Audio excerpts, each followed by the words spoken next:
We are just getting absolutely destroyed by these environmental contaminants. And yeah, it winds up in cardiovascular disease for sure. And, unfortunately, Wendy, is that it's all in the medical literature. It's all there, right? I mean, it's all there. And the medical doctors just don't read that stuff. Dr. Wolfson, thanks so much for coming on the show. Oh, it's a pleasure to be on, Wendy, and love getting the message of health and wellness out there. And I certainly appreciate everything that you do. And again, yeah, great to connect.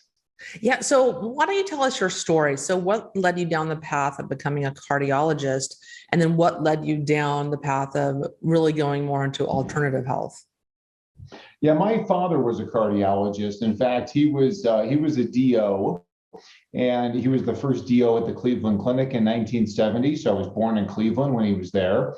And then he became the first DO at the University of Iowa. And then he became the head of cardiology in Chicago at Midwestern University. And again, I would follow directly in his footsteps. He actually became a DO because his cousin was again a DO, and then he followed his footsteps. I followed in my dad's footsteps and all of his friends, and that's what I knew. And again, I would go through 4 years of osteopathic medical school, 3 years of internal medicine, 3 years of cardiology. So I finish up my medical training. I'm 31 years old. I go out to Arizona, join this big cardiology practice, and super busy in the hospitals, angiograms, pacemakers, all the high-tech cardiology stuff, seeing the sickest of the sick. And I see death and destruction all around me. My father, unfortunately, was becoming sick at that time with a Parkinson's-like illness. We take him to the Mayo Clinic. The Mayo Clinic doesn't know what's the matter with him. They don't have any reason why he's sick, no treatment. And at that time, I meet this 29-year-old chiropractor, and she's like, I'll tell you why your dad's sick. Your dad's sick because he eats he eats lousy. It's an unhealthy lifestyle, some other things. And she's like, if you want to avoid becoming like your father, you better change. So I listened to what she had to say because I saw the sickness in my father, saw the sickness all around me. And I started to become much more natural and eventually a holistic and integrative cardiologist. I would leave the big cardiology group and start my own practice. And I guess the rest is history. That's the really condensed, quick version there, Wendy. Yeah, I love that you are committed. We need more cardiology, like holistic integrative cardiologists. We need more people addressing the body as a whole. And this is for me, I'm very passionate about this because my own father took, statins for 10 years and he had a stent put in, and he really struggled with traditional allopathic medicine and all the treatments. And then, the statins led to diabetes, and the diabetes led to cancer. And just the statins made him to where he had muscle atrophy. He had to go into a nursing home because he couldn't even walk to the bathroom. And so it's really devastating a lot of treatments people are getting, and there's so many better ways. And so that leads me to the first question I have for you. Like, what is the number one killer of women today? Well, the number one killer of women is heart disease, most certainly. And, to your point of where are all the other holistic cardiologists, there's not many of us because, again, it's just, the financial incentives to stay inside of the current medical model are just absolutely tremendous. And then, of course, the medical doctors, they don't want to entertain any outside ideas because that kind of breaks their confidence as far as how they practice. And doctors, of course, everybody wants to be around a confident doctor who's confident in their diagnoses. But again, if we allow these outside thoughts to come in, it really wrinkles and damages that system. But women, unfortunately, they're dying of cardiovascular disease. Number one killer: heart attack, stroke, lots of atrial fibrillation, women with palpitations, flip-flops, skip beats, cardiomyopathy. Look at even like stress-induced cardiomyopathy. Young women, Takotsubo cardiomyopathy is kind of what's called the stress-induced or broken heart syndrome, typically seen in women that are, between, 40 and 60, they get that diagnosis. Another thing that's common in women and becoming more common is SCAD, is spontaneous coronary artery dissection. Again, that's usually in a stressful situation, under extreme stress. Could also be pregnancy, induced, oftentimes from women also that take, sometimes hormonal therapies can also, play a role there. So kind of cancer and breast cancer, for example, gets a lot of attention. But of course, when you talk about, women, it's cardiovascular disease, number one killer. Yeah, both my grandmothers died of different forms of heart disease. And so it's, so what role do you think toxins are playing in all this heart disease? Yeah, well, I know obviously your expertise, is I had you on my show and we talked a lot about toxins. And, listen, fundamentally, you're talking about, relatives and all the millions of people around the world that are taking aspirin and statin drugs and blood pressure drugs.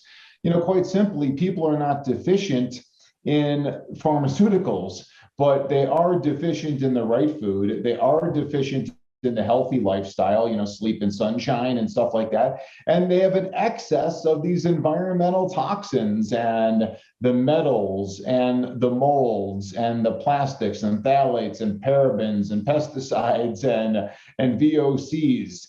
We are just getting absolutely destroyed by these environmental contaminants. And it winds up in cardiovascular disease for sure. And, unfortunately, Wendy, is that it's all in the medical literature. It's all there, right? I mean, it's all there. And the medical doctors just don't read that stuff. They don't, again, much of medical education really comes from pharmaceutical companies. So pharmaceutical companies aren't interested in talking about air pollution and heart disease or toxic metals or mold mycotoxins or environmental toxins. They're not interested in that because obviously, it doesn't sell their products.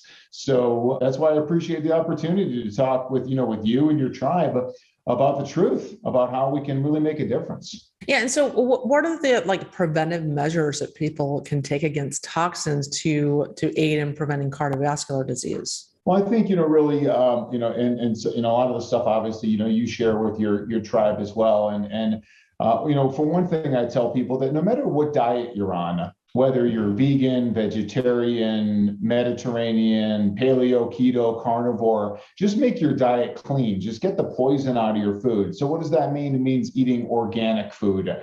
Really make a big effort into doing that.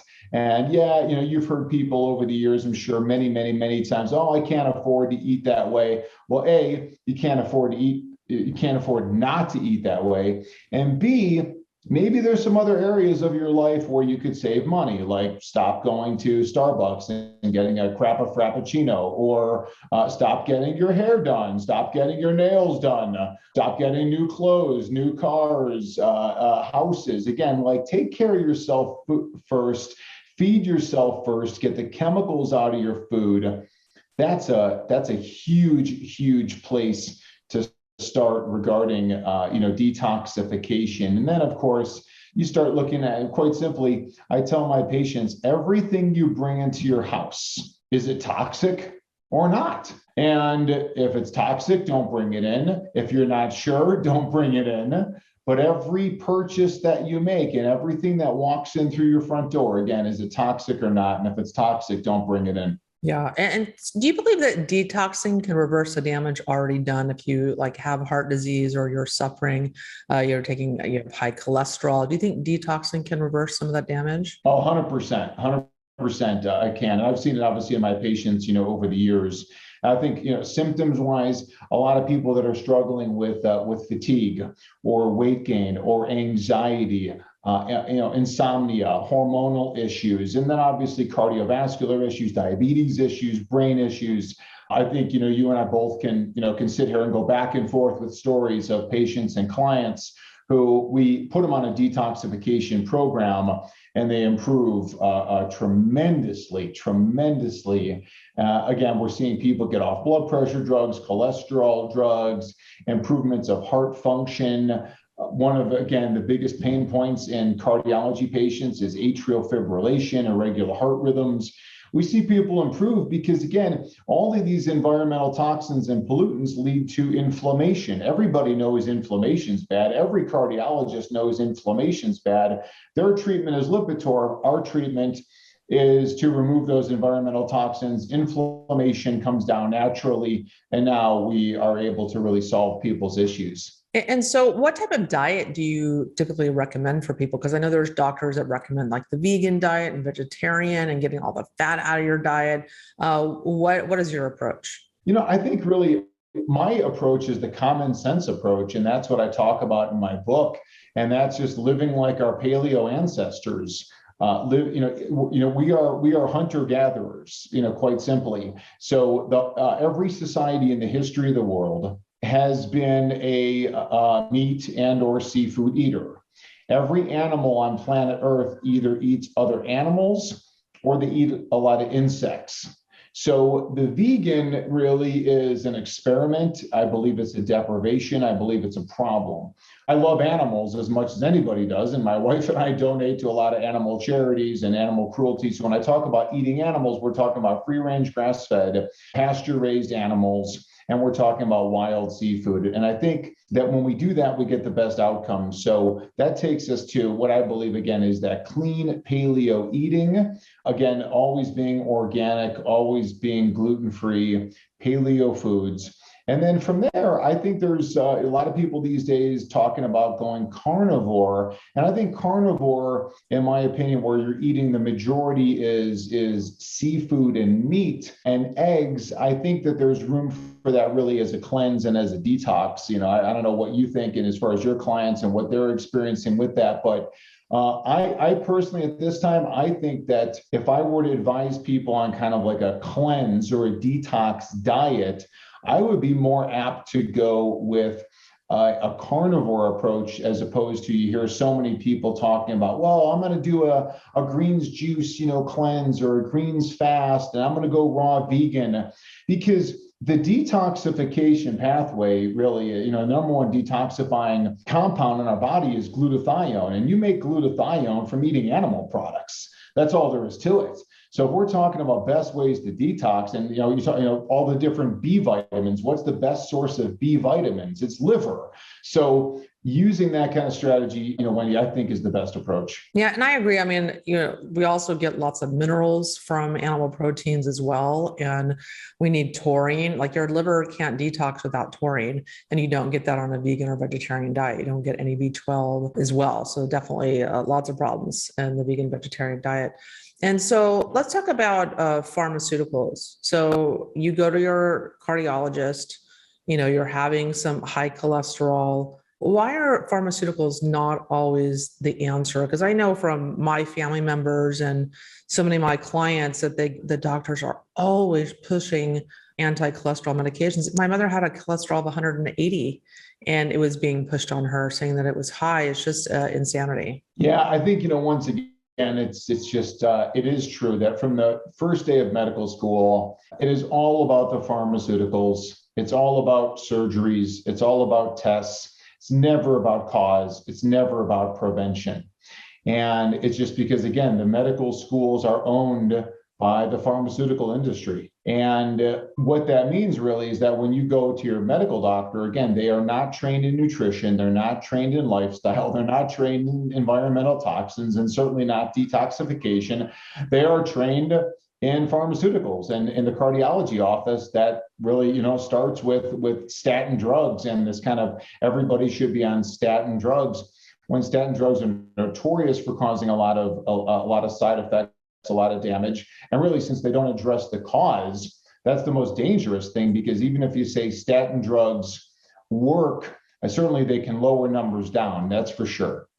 But what we really need to know about is not number reduction. We need to know about, does it reduce a heart attack and strokes? And some data says that statins do. But it's not enough to reduce someone's heart attack risk from 5% to 4%. It's when you work with doctors like Jack Wolfson and people like, Wendy Myers. Now we're talking about how do we get people into the zero risk category. That's where I want to be. That's where you want to be. That's where our clients want to be, is in the zero risk category. And I'll talk back to my father, for example. statin drugs certainly reduce cholesterol down, but they also reduce CoQ10. That's in the literature. They also reduce other compounds, including something called dolichol. And dolichol is a steroid-like hormone that is found in the substantia nigra of the brain. So my father died of a substantia nigra Parkinson's-like illness. Dolichol is found there. My father took statin drugs. Another thing that decreases dolichol levels is alcohol, and my father was an alcohol drinker. So you start putting these factors together, you see really that it's a problem where the pharmaceuticals are actually causing damage in these conditions, and they're not addressing, obviously the cause. And then one final thing, is that there was a study that came out in 2017 called the Ascot LLA trial, and it was in the JAMA, Journal of the American Medical Association, that showed that people aged 65 and older had on average an 18% higher risk of dying if they took statin drugs versus placebo. And if you were 75 and older, your risk of dying was 34% higher in the statin group category. So it got zero publicity. It got zero, mention, of course, on mainstream media, which is, again, owned by pharmaceutical companies that advertise on their every other commercial is pharmaceuticals. So when you look at that data, and it's absolutely scary. So, of course, I'm not telling you, hey, stop your drugs, talk with your doctor or find a doctor to work with who can help you get off those pharmaceuticals. But, again, we're not deficient in pharmaceuticals. We're deficient in health. Yeah. And one thing I find really shocking is that when you take statins, cholesterol lowering medication, it poisons the enzymes in your liver that produce CoQ10, and you need CoQ10 for your heart to function and to be healthy. And it's just crazy to me that doctors will prescribe statins and not also recommend supplementing with coenzyme Q10. Again, it's just that lack of knowledge of even what CoQ10 is. It's like, yeah, we learned about it in medical school, but we forgot about it. And we just don't see that really as an issue. And it's sad. Yeah. It's unfortunate. And so what is one red flag that a conventional cardiologist says to a patient that should make the patient question their treatment approach? Well, again, just ask your doctor if you're trying to get out of them, like, why? Why would you say my cholesterol numbers are abnormal? Or why do I have coronary artery disease? Or why do I have atrial fibrillation? I know you're offering me all these different therapies. I know you're offering me ablations and pharmaceuticals and cardioversions, but what about the why? I'd like to reverse this naturally. And you're going to get a quick blank look from them, because again, they're going to say, well, we don't know why. You're getting older, or maybe it's in your family, or it's just because, and they're incorrect, because there are so many things when we talk about, we know air pollution is linked to heart disease, atrial fibrillation, and stroke risk, for example. So what about just taking up that one step? How do we improve our air quality? Looking at that, how do we know? Listen to this, Wendy. As far as pesticides, there's one particular class of pesticides that are very common, and when they looked at tertiles of pesticide levels in people, so again, you break it down into a lower third, middle third, and upper third. The people with the upper third level of exposure to pesticides had a 300% higher risk of cardiovascular death. So to me, of course, if I'm trying to prevent myself from dying, I want to reduce my pesticide exposure. And again, it's in the literature, but the medical doctors, they're so busy with so many patients. And then again, if the education is controlled by the pharmaceutical industry has no incentive to show the doctors that the problem is pesticides. Yeah, no, absolutely not. And so what is the one thing that you wish everyone with cardiovascular disease should know? Well, I think, once again, is that it is entirely preventable. And when you look at the food, when you look at the importance of sleep and of sunshine, you look at the importance of mental health and wellness, you look at these toxins that obviously you talk about so well. Like this is stuff that really has to come to the forefront. This is how we're going to not only help with cardiovascular disease, but cancer, brain-based disorders, There's this kind of, scare going on around right now for the last 18 months about a particular virus that everybody is all up in arms about. And, again, healthy people do not succumb to viruses. And if we give the body what it needs, take away what it doesn't, that's our survival tool. There was one article that I saw that said glutathione deficiency is the biggest risk factor for serious manifestations of COVID. Now, again, most medical doctors really haven't even heard of glutathione since medical school. They're certainly not checking glutathione levels. And 100% of the time, they're not offering strategies that increase levels of glutathione. In fact, their strategies would decrease levels of glutathione. Maybe the most famous thing for that, for example, would be Tylenol, acetaminophen, which is a known destroyer of glutathione. So the number one strategy we're looking at really as far as health and wellness and from that scenario, of course, is using tools and strategies to increase glutathione levels. And we talked about that, how you get that from animal products, you get it from seafood, you get it from sulfur containing vegetables, garlic, onion, the brassica vegetables. Drinking Pellegrino water can be a good source of sulfur that helps to increase glutathione. So again, this is what the conversation has to be. So I so appreciate being on, your show to be able to express these opinions so we can really just get this ground movement going, because it's not going to come from the insurance companies, not going to come from the medical doctors, it's not going to come from the television set and mainstream media. It's really just going, person to person when people share our information. Yeah. And all these tips you suggested, they're all improving your health systemically, your whole body, not just focusing on one body part or your heart or viruses or anything like that. And I think the blessing of this whole pandemic is that, people are really focusing on their health. It's really kind of scared the crap out of them to start focusing on their health. It's been a kind of a blessing in disguise, very inconvenient and very scary, but at the same time, I think a blessing as well. So you mentioned your book. Can you tell us a little bit more about that and the title and everything? Yeah, sure thing. Thank you. So my book is called The Paleo Cardiologist, The Natural Way to Heart Health. It's about the right nutrition. It's about the correct lifestyle. And it's been fantastic. It's gotten into a lot of people's hands and really changing a lot of people's lives. So it's wonderful. My book is available for free at freeheartbook.com.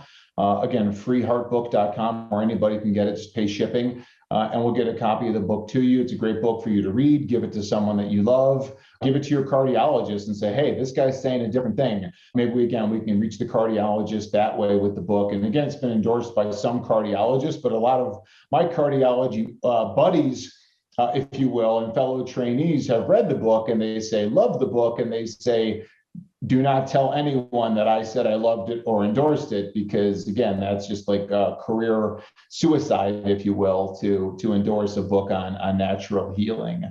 But again, it's been, I love putting the information out there, and there's so much disinformation, and people, of course, they go to their doctor and they think, and they just listen to what their doctor has to say. They're not questioning enough. And I think now we have to really question everything. And that really pertains to the pandemic as well. Just question everything. In fact, there was a journal, it came out yesterday in the New England Journal of Medicine, the September 15th edition, one of the biggest medical journals in the world, where they showed the 6-month data on vaccinated versus unvaccinated in their randomized placebo-controlled trials. And it turns out that 15 people died in the vaccinated group, 14 people died in the unvaccinated group. Yet you turn on the television and they're talking about how the vaccine is saving hundreds of thousands of lives.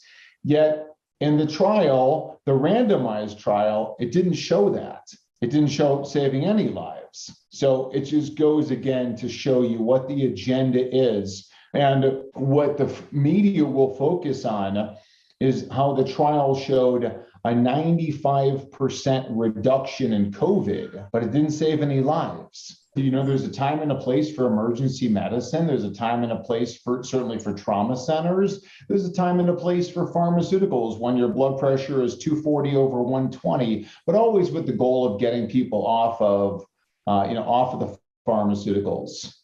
again, so I'm not condemning kind of like my, former, colleagues that are working in the hospitals, doing acute care medicine. But for prevention, truly the medical doctors have nothing. And if you're sitting there also and you're like, well, you guys are being critical of vaccines, and what about smallpox and polio? Again, there's a lot of other information you can consider with those kind of old time infections, if you will. And there's a lot of reading that we can direct you to as far as the truth about what happened to smallpox and polio, for example. And then I love to talk about a 2015 study in the journal Atherosclerosis that talked about men and women with a history of measles and mumps infection. Measles and mumps infection have a much lower heart attack and stroke risk. Yeah, I know a lot of these diseases are protective. There's a symbiotic relationship in some of these diseases and how they prevent other diseases. It's a very, very interesting.